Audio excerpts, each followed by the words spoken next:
In wrestling, you can never say never when it comes to a wrestler returning to a company they'd worked in before, even if their exit was a bad one. After all, we currently live in a world where CM Punk works for WWE again, so really, there should be no one who's off limits for making a comeback to somewhere they left on bad terms. That said, there are a few people we'd still rank as being incredibly unlikely to ever head back over to WWE. But just who are the most unlikely returns of them all? Well, that's exactly what we're going to be looking at right now, starting with Ryback. Yes, despite there being a period during the early to mid 2010s where it felt like Ryback was going to be one of WWE's top stars going forward, don't expect to see him back inside one of their rings at any point today. And the reason for that is because since his WWE exit in 2016, he's not exactly endeared himself to his former home that much. And we say that because these days he's more known for his trolling antics online rather than anything else. Sure, there are people who've done much worse than him who were welcomed back into the fold eventually, and it's true that he was a big star for a while there, even if that window was only brief, so there probably would be some sense of fan nostalgia surrounding him heading back over to the promotion he first made his name in. But even if that is the case, we just don't see it happening, because even if a spot opened up for the Las Vegas native in 2025, it's not like WWE has much need for him anymore. No, in today's world, the WWE has more than enough stars at their disposal, and that means it seems very hard to imagine Ryback on Raw or SmackDown ever again. Hell, at this point, with him being all but retired from the ring, it's hard to imagine him working for any promotion now, outside of maybe the odd one-shot appearance for an indie here or there. But he's not the only PG-era star we don't see making a return anytime soon. And with some of the others out there, the reasons for them being unlikely to reappear in WWE are far more sinister in their nature, just like with our next subject, Alberto Del Rio.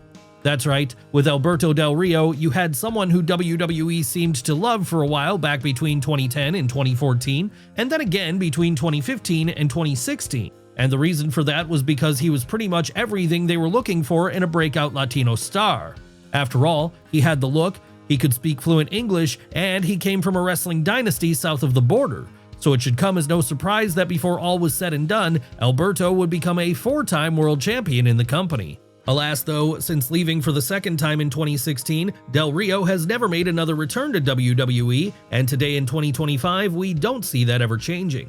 And that's because in the years since leaving WWE, he's gotten into major trouble, stemming from abuse allegations from his ex-wife and Paige. And suffice it to say, Triple H and Nick Khan wouldn't want to touch the San Luis Potosi native with a 10-foot pole at this point. And that stretches to all American promotions too, as it happens, because since his arrest in 2020, the former world champion has worked pretty much exclusively south of the border, with that being where he's likely to remain for the rest of his career. There's also the fact that, despite him being the AAA Mega Champion when the company was purchased by TKO in April of 2025, he's never appeared on a show promoted by WWE since. In fact, right before Worlds Collide happened on June 7th, he dropped that belt to El Hijo del Vikingo instead, so he didn't have to be present there to defend it. Understandably then, pretty much everyone has taken this as a very clear sign he's not going to be showing up on Raw or SmackDown again anytime soon. Hell, we don't even anticipate WWE would go as far as to put him on NXT. No, as far as his time in America is concerned, the era of Del Rio is almost certainly over now. So no League of Nations revivals in the future for any of the 3 people out there who still remember that group, and no new members for the LWO in the form of a former star of the company. But Alberto Del Rio is far from the only person who ever got locked out of a WWE return on account of criminal activity. No, if we move over to our next subject, we'll find a similar situation playing itself out with the man who, back during the early 90s, went by the name of Nails. Now, if you don't remember Nails, then here's the brief primer. Back in 1992, after a semi-successful run in Vern Gagne's American Wrestling Association, he'd be signed by Vince McMahon to play the role of an evil escaped convict. What was this convict doing in WWF? Well, he was going after the man who put him behind bars, the Big Boss Man, with his reasoning being that Ray Traylor was actually a heel who had used brutality on him back when he arrested him. Obviously then, this was leading to a big showdown between the pair, a showdown which would come during a nightstick on a pole match at Survivor Series in November of that year. And once that was over, even if he ended up losing the match, the push of Nails was expected to continue. Hell, there were even plans being made for him to enter into a feud with The Undertaker heading into 1993, presumably for a blow-off to take place at WrestleMania 9. But before that could happen, Kevin Watchels would find himself getting fired from the company. What did he do to cause this? Well, after getting in a dispute with Vince McMahon over pay, the Minnesotan proceeded to try and strangle the boss in his own office. Unsurprisingly then, once a bunch of people ran in to pull him off, McMahon would fire the up-and-coming star on the spot. And because of the nature of the way things went down that night, he'd never be asked to return again. Still though, with this being a post-Vince WWE now, there is always the chance Nails could return one day for a Hall of Fame induction, right? Probably not. No, the reality is he was just never a big enough name to merit an inclusion in the WWE Hall of Fame. And even if he was, does anyone there want to risk him coming in and trying to attack someone again as he did the last time he was there? No, there's just no reason to go ahead with such an idea. On top of that, he's certainly not going to be wrestling anymore, as at this point, Watchholes is 67 years old, not exactly a spring chicken anymore. Even Terry Funk would have struggled to have a decent match by that point in his life. So we feel like we can safely say then that Nails is not a figure you'll find on WWE TV again anytime soon in any form, and he's not likely to show up at any retrospectives of the company going forward either. But let's move away from him for now and over to our next subject instead, a more recent performer whose time in WWE also ended in a way which makes a future return unlikely. That's right, it's time for us to talk about Lars Sullivan. Yes, Lars Sullivan is another one of those names who, despite being in WWE relatively recently, has probably already gone forgotten by a large portion of the audience. And the reason for that is because, while he did have a decent run on NXT where Triple H was positioning him as one of the next top heels in the company, things quickly fell apart once the Colorado native made it up to the main roster. Why was that? Well, this was a point that a combination of the injury bug and a series of panic attacks put a stop to any momentum he had. What was causing such panic attacks? Well, it's not fully clear, but it probably wasn't helped by the fact that right before he appeared on Raw and SmackDown, some nasty old forum posts of Dylan Miley's were unearthed, with this leading to him being sent away to sensitivity training for a while as punishment.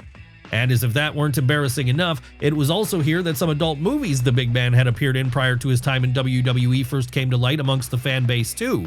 So really, given the issues surrounding his prior actions on bodybuilding forums, combined with his old movie work and inability to remain off the injured shelf for long, it shouldn't be a surprise to learn that come January of 2021, Lars would be released from his contract. Could there be a chance he ever returns to WWE in the future? Probably not, as he's still a figure who has a lot of heat with the fan base on account of his past statements, and that means the company would be unlikely to want to deal with the fallout of bringing him back again, even if it is only for a cameo appearance. And to be honest, even if Sullivan was invited back, we're not sure he'd want to anymore, as per an interview he did with Fightful in 2021, it seems he's pretty much retired now anyway. Yes, with him evidently still being someone who suffers from panic attacks, it doesn't appear that the Colorado native has any desire to put himself through being on national television again. But then maybe that's for the best, because the role of heel monster he once filled has now been much better filled by others on the roster. We're talking about names like Bronson Reed or Braun Breaker here. But what about another person who rose up the ranks of NXT at around the same time as him, who also left WWE under a negative cloud? That being the Velveteen Dream. Now, the Velveteen Dream is someone who, if you could go back to 2018 again, felt like they were destined to become one of the biggest stars in WWE over the course of the next generation. After all, he was young, could talk, could wrestle in the ring, and had a completely unique charisma to him which no one else on the roster was able to replicate. The closest we could come to describing it would be if Prince decided to become a wrestler.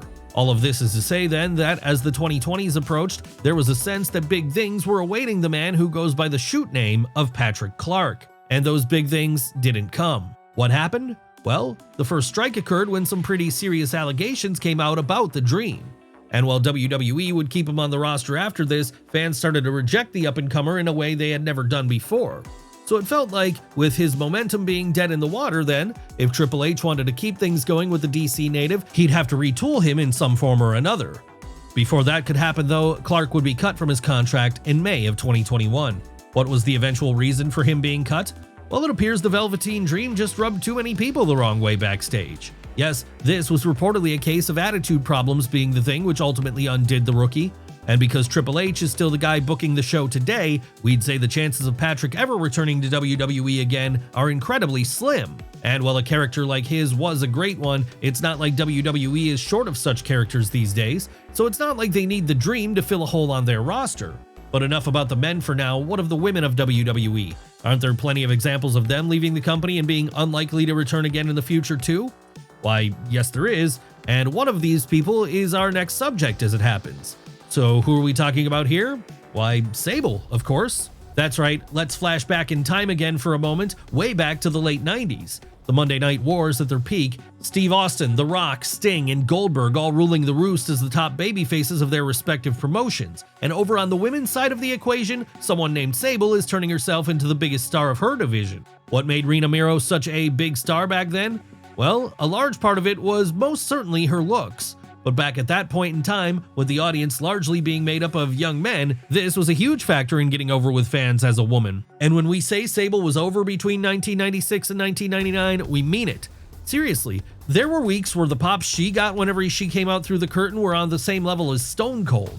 That said, it would all end in bitterness as far as her run in WWE was concerned, as it would be in the latter year that she'd quit and then proceed to file a lawsuit against the promotion for the treatment she received during her run.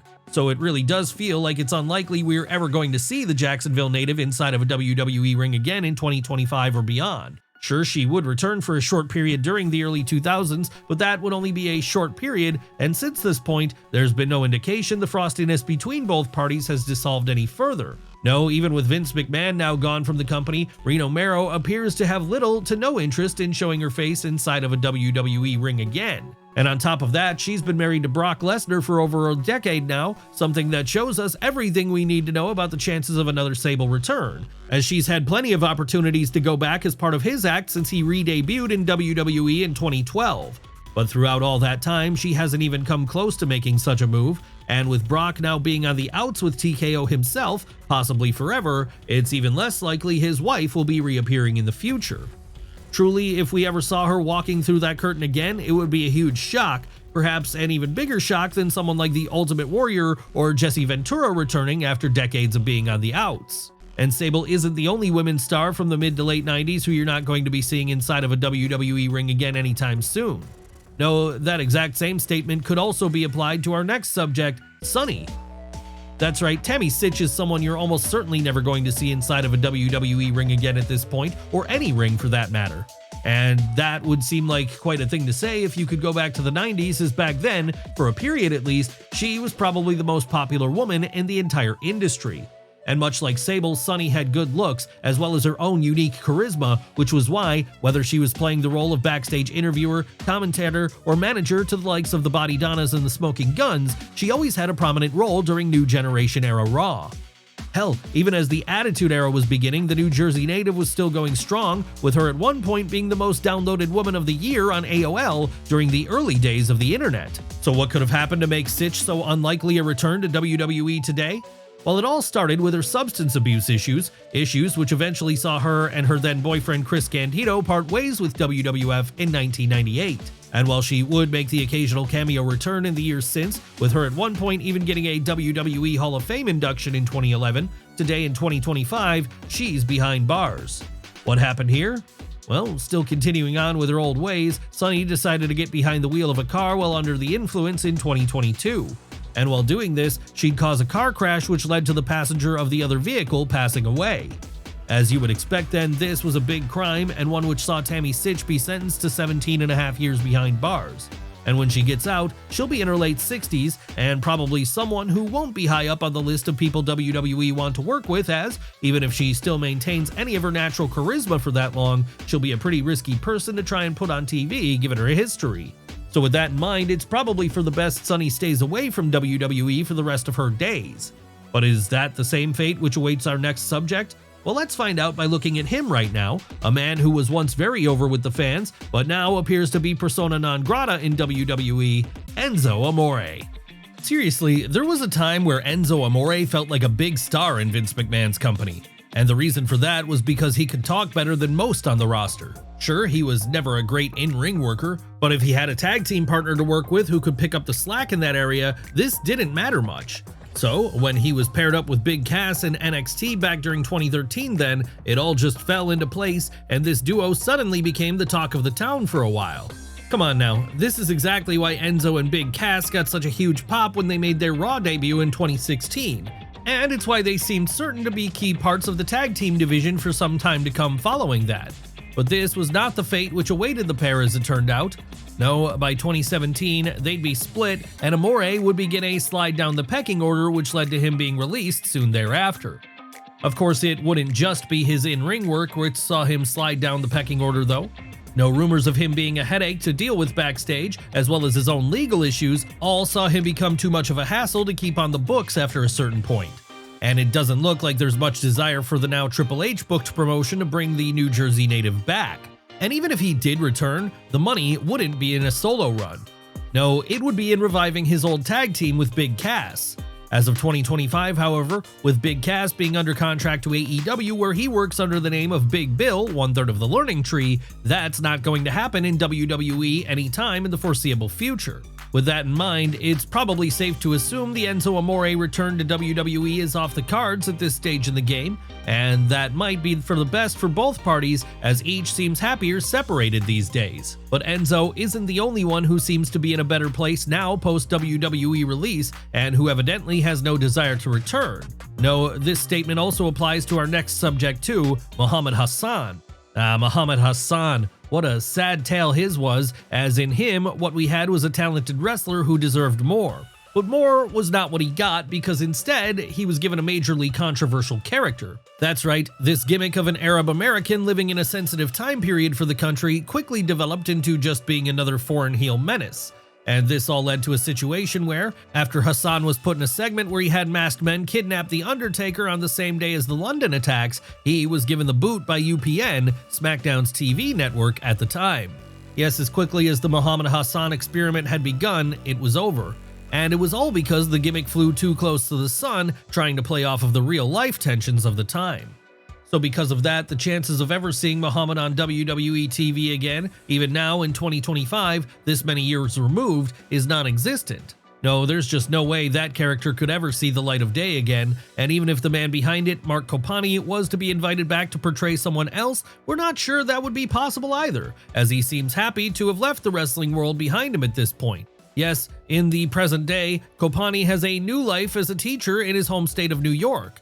And that's something which seems to make him a lot happier than he was during his time in the ring.